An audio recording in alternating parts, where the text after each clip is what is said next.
Okay, next we're going to tackle this tank. It's kind of hard to tell from my image, but you can tell that's pretty mashed in from where the tree hit it.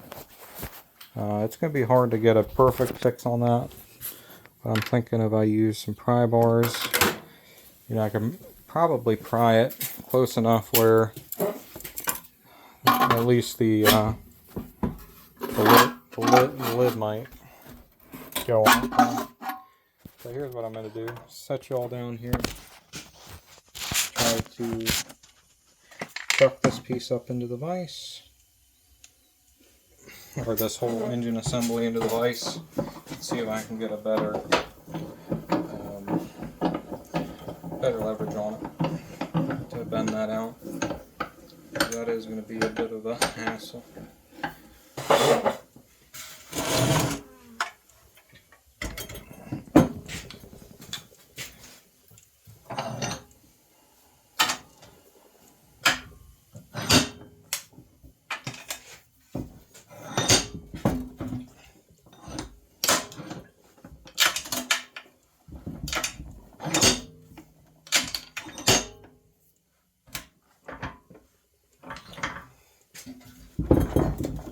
That's in there pretty good. The table's got a little bit of a wobble.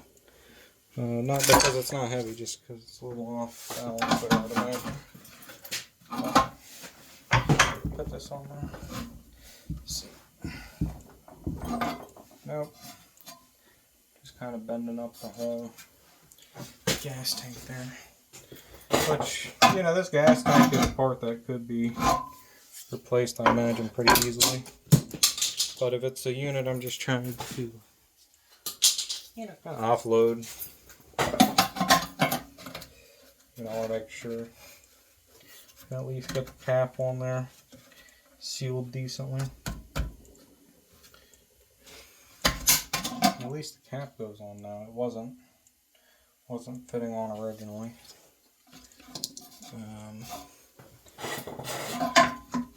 But yeah.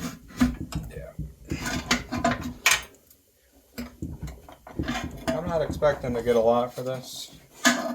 Yeah, I just hate to see something that is functioning get thrown away. I'd rather give it to a kid or something who wants to put it into a little go-kart or something before I just put it in the landfill. Let's see. I kind of bent up the lip that cap rides in. I'm going to grab a hammer and see if I can, a dead blow hammer here, and see if I can get it at least where this lid will fit on there evenly enough.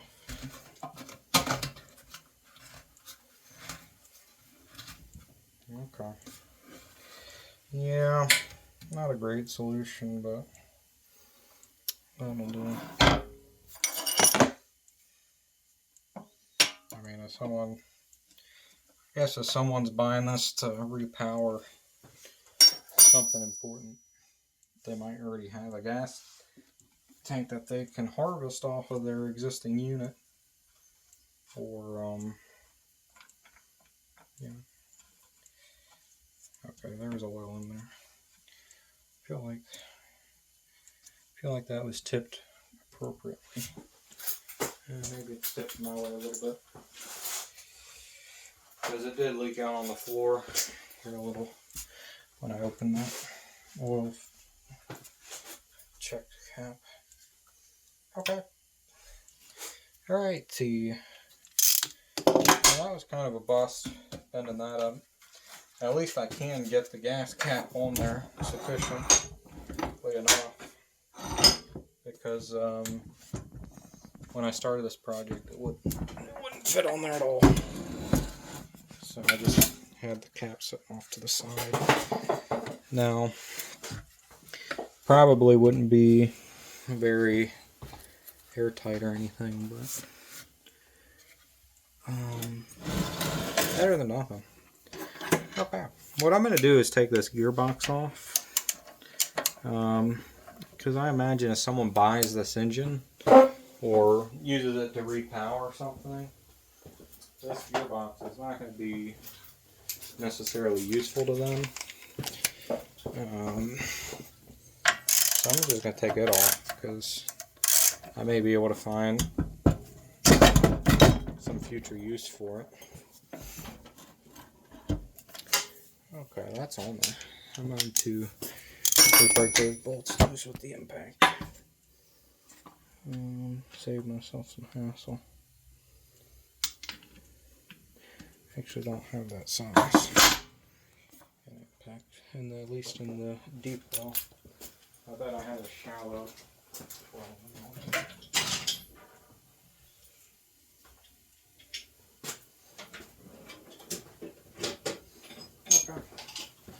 Yep, there we go.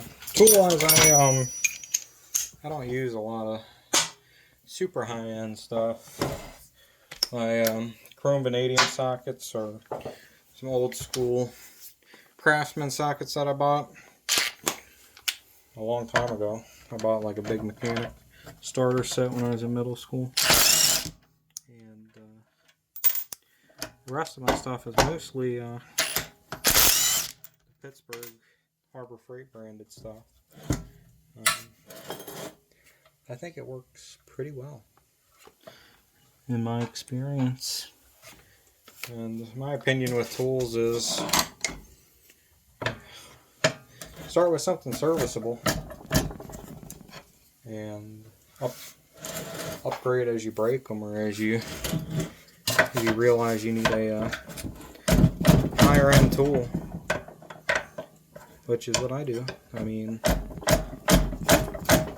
I do a lot of construction projects for myself and in volunteer capacity, to the point where I needed nicer drills and drivers, because I've gone through multiple Ryobi drills. So just very recently I got a set of Milwaukee fuel brushless impact wrenches and drill driver sets with like the 2.5 amp hour batteries, kind of like that flagship product that they just have at Home Depot if you wanted to go buy, you know, top of the line Milwaukee stuff. But I was lucky because I was at a shooting competition fundraiser, and that was kind of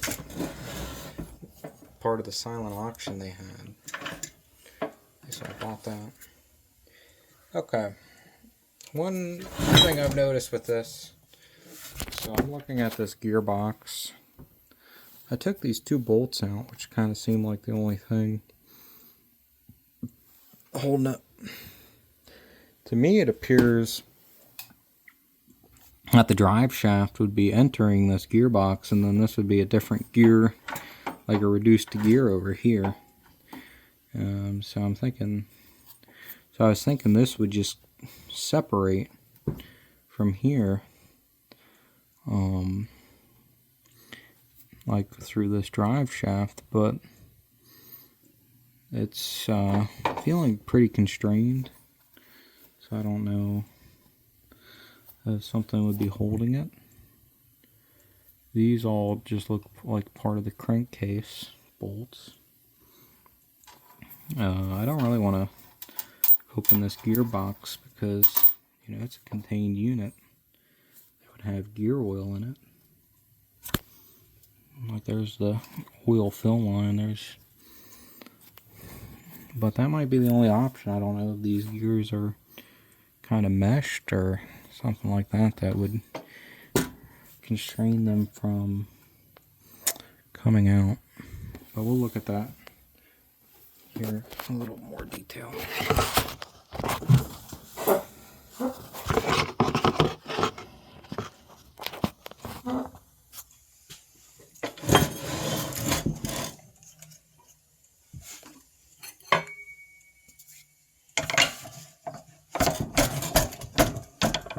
Well, I guess I'll just take it apart.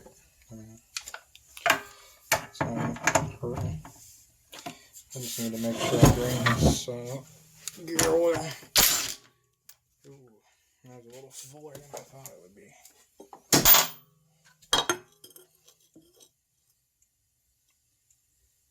That's weird. Look at that gear oil, very white consistency. I don't know. I've never seen a gear oil like this. It's a very interesting consistency. Almost like heavy cream. But it's not like a differential that's all torn up or anything. So I'm not sure exactly what that's all about. I'm trying to position you all to see this a little better.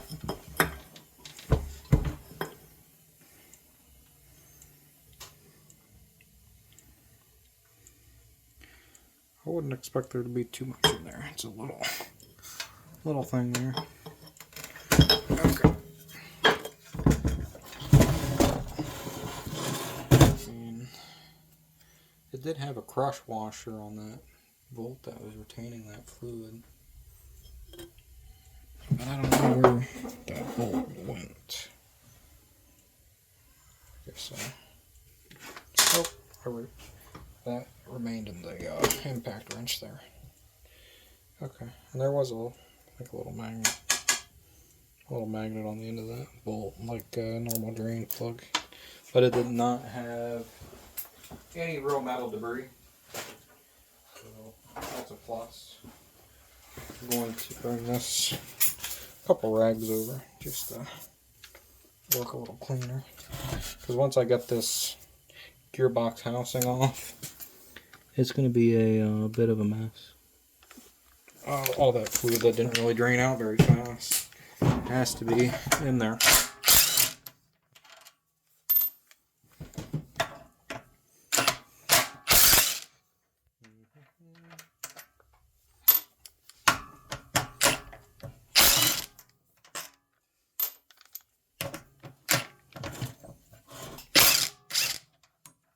Oops, I forgot to get this. This sheave here has a few Allen key, at least 2 retaining pins that go into that keyed shaft. So I'll have to get that out. Let's see what that's looking like size-wise. Oh, perfect guess, 4mm Allen key. They're pretty tight. Those are pretty tight. I have some Croyle, but I'm just going to use this WD-40 for now.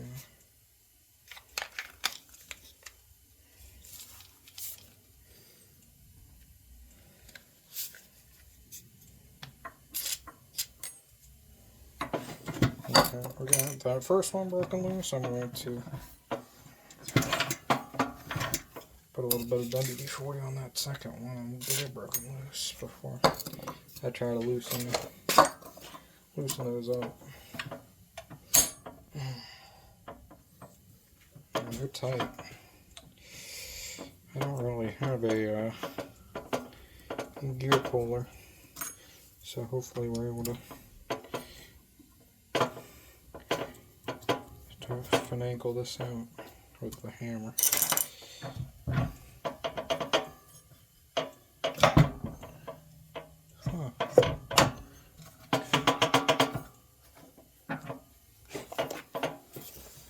Okay, I'm going to get my ball peen hammer dead below. This works better for this kind of stuff. So I'm going to pull it. Okay. I got a bit of movement there on that shaft. Ooh. That oil is nasty. But that's why we put the napkins there, because we knew more was going to drip out. Because it was not dripping out of that. It was not dripping out of that drain plug very well. Okay. I'm also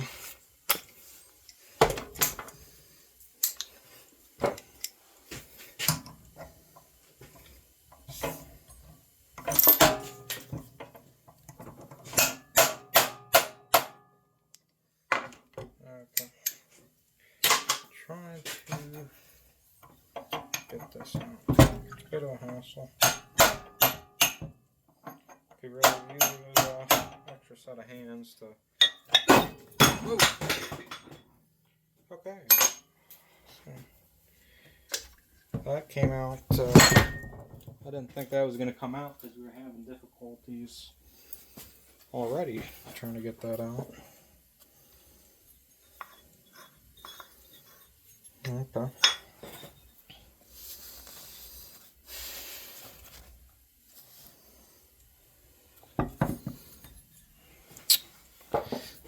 Alrighty, I'm going to show you all what we have here.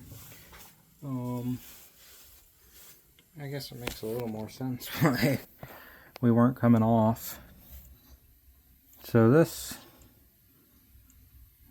lube smells more like a silicone, and I guess what the white would be. So what we have is this gear housing. On each side we have bearings on this shaft, and in the middle we have this outer gear ring, and then this shaft came directly out of our motor. Okay, and it looks like these two bolts are kind of our limiting factor for being mounted to the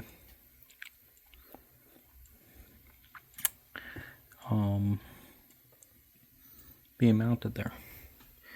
So I don't know what would be more valuable, removing this, because this shaft is looks very uniquely splined to this matching gear. I don't know what other application this engine and gearbox configuration could be used in. I mean, I'm sure there's plenty that it could be adapted to, but I don't know. Just standard configuration. I think I'm just gonna take the gearbox off, and we'll cross the bridge of selling it. I mean, if someone does buy this engine, I'm sure they can adapt that splined motor drive shaft to whatever they need. So I'm not exactly sure. I don't really I haven't really repowered a lot of equipment. But like, I do know you'll have different, really shaft diameters, like if you had a round shaft. But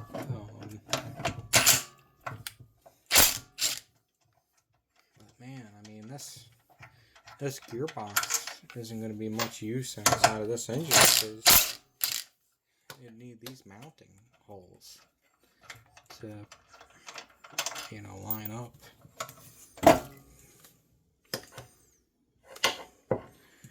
Yeah.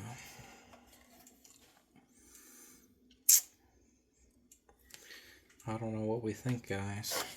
I think for now I'm just going to reassemble this gearbox. Oops.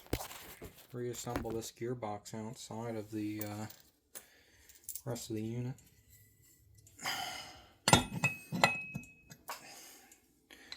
And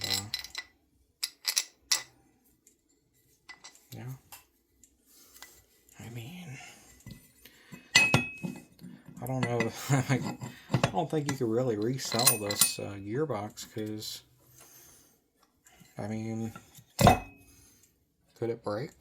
I don't really think that, you could really damage this gearbox in any appreciable way that you'd be like, oh, I need to replace that. I don't know. Crappers. Well, crappy. But I mean,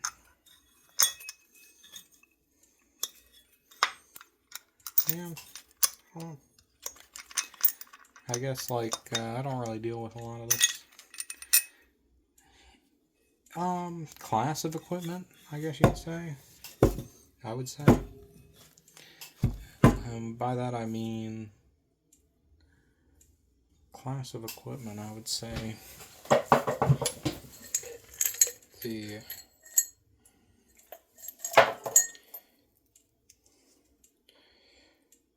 commercial grade lawn equipment. Alright, these nuts aren't a perfect match thread pitch wise, but what I'm going to do is just stick them on the other sides here so these bolts don't fall into that housing.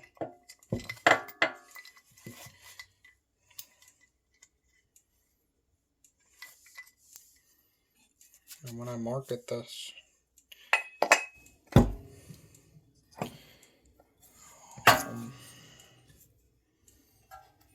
I guess I'll just say that I do have the gearbox if you really need it. I don't know, what do you guys think? Leave a comment if you've experienced this type of equipment before, or you have any recommendations on resaleability.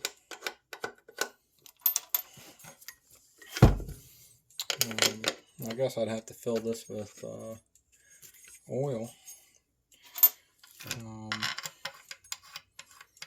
I don't really have the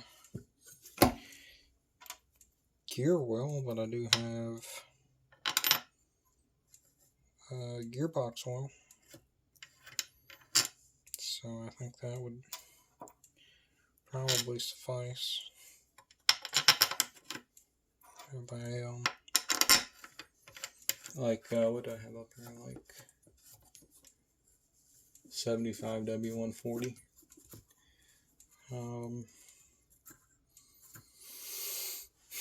I mean, it's not the exact same application as like your car differential, but I do think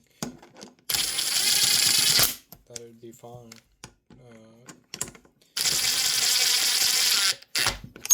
Meshing gears, I felt like this oil that was in there was pretty thin, but I feel like you'd prefer a thicker viscosity oil, so you could kind of get it to travel along with the drive gears there and kind of coat everything inside. Okay. Kind of made a mess here. Oh, shit on the floor. Put those other paper towels in the wrong bin. One thing I've purchased for the shop, a lot of people would probably consider it unnecessary, is one of those fireproof oily rag waste bins.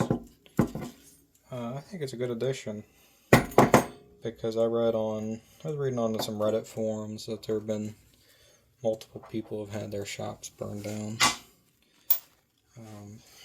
from oily rags, or at least that's what they attributed it to. And I don't know, I personally like my shop, keeping it, I mean, it's not the cleanest, but at least I'm able to do what I like in it. And hope you guys have your own shops that you're able to enjoy. But I think for today we're done. I'm going to clean up. But I had a fun time tearing this apart. And I hope you all learned something. And if you do have any feedback on kind of the resaleability of this components, whether separated or together, or let me know, and eventually I'll come up with a channel catchphrase, but for now I don't have any extra words of wisdom to leave you with, so have a good one. Bye.